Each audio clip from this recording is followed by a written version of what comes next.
Everyone, welcome back to the channel. Today we are going to understand one of the most important theories in literature and social thought, Marxism. If you are preparing for UGC NET English literature, Marxism is a topic you simply cannot ignore. In this video, we will understand Marxism in a very simple way, including Karl Marx, class struggle, base and superstructure, surplus value, alienation, ideology, and Marxist literary criticism. So let's begin. First of all, what exactly is Marxism?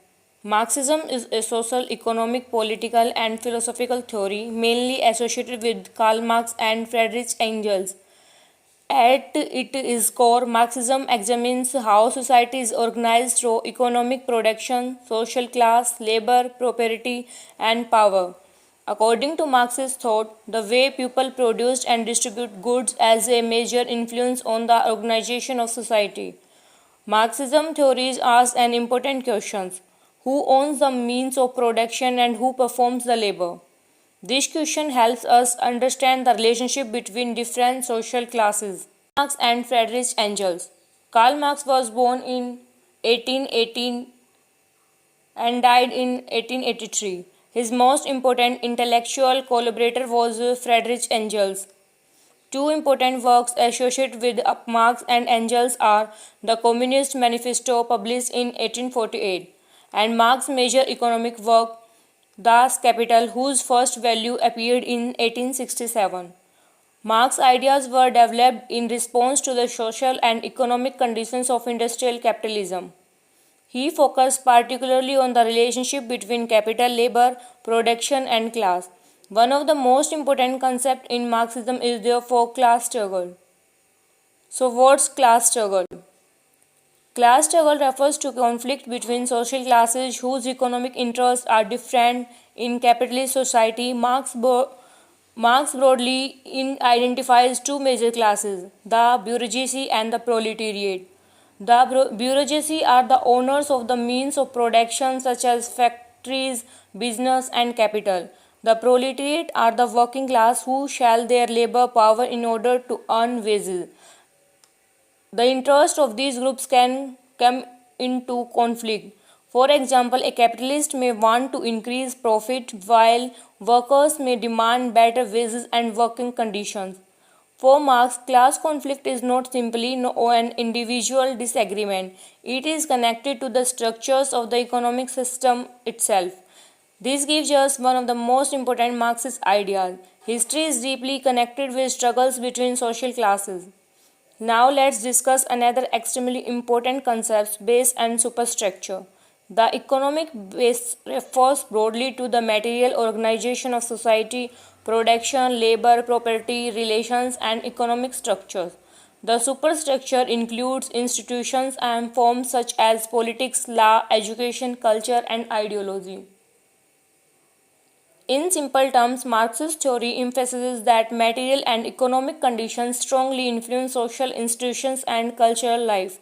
This concept becomes especially important when we study literature. A Marxist critic may ask, how does a literary work reflect the economic conditions of its society? How are different classes represented? What kinds of power relationships exist between characters? Now let's understand surplus value. This is one of Marx's most important economic concepts. A worker sells the labor power of capitalists in exchange for wages. During the production process, the worker may create value that is greater than the value represented by their wages.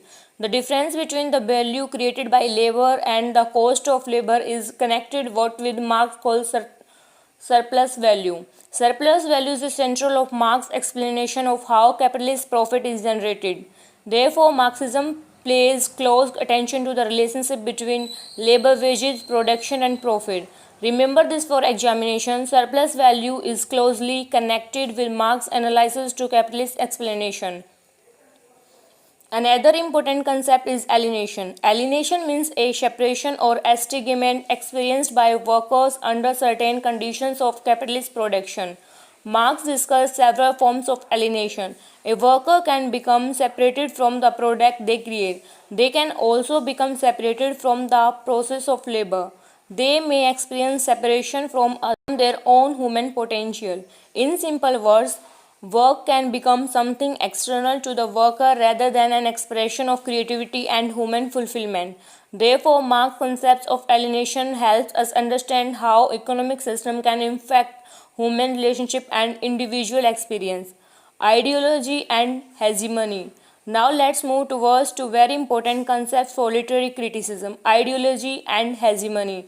In Marxist thought, ideology can refer to system of ideas and beliefs that help people understand society and their place within it. Later Marxist thinkers developed this idea further. The Italian Marxist thinker Antonio Gramsci introduced the important concepts of cultural hegemony. Hegemony refers to the way dominant groups can maintain power not only through force but also through the consent and the influence of ideas, value and cultural practices. This is extremely useful of studying literature. A Marxist critic can therefore examine how a text represents dominant values and whether it concepts, questions or challenges them. So, what is Marxist literary criticism? Marxist literary criticism studies literature in relation to social classes, economic ideology, labor, history, and power. It asks us to look beyond the individual characters and examine the larger social structure.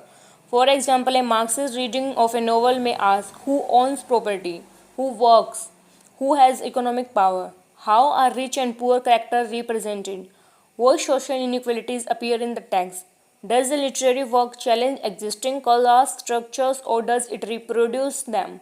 Important Marxist influenced literary critics include George Lucas, known for his work on realism and totality, Antonio Gramsci, associated with cultural hegemony, Louis Althusser, known for his decision of ideology and ideological state apparatus, Raymond Williams, an important figure in cultural materialism, and Terry Galton, one of the major modern Marxist literary critics.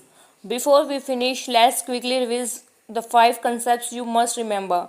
Number 1, class struggle, conflict between classes with different economic interests.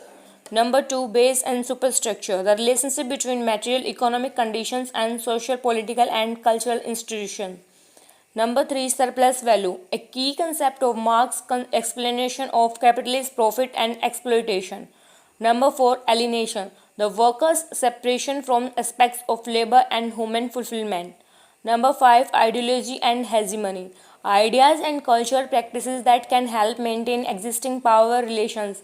So, Marxism is not only a theory of economics, it provides a powerful way of understanding society, culture, history, power, and literature. If you find this explanation useful, don't forget to like the video, subscribe to the channel, and share it with the other English literature students. For more UGC-NET English literature concepts in simple language, stay connected with the channel. Thank you for watching and see you in the next video.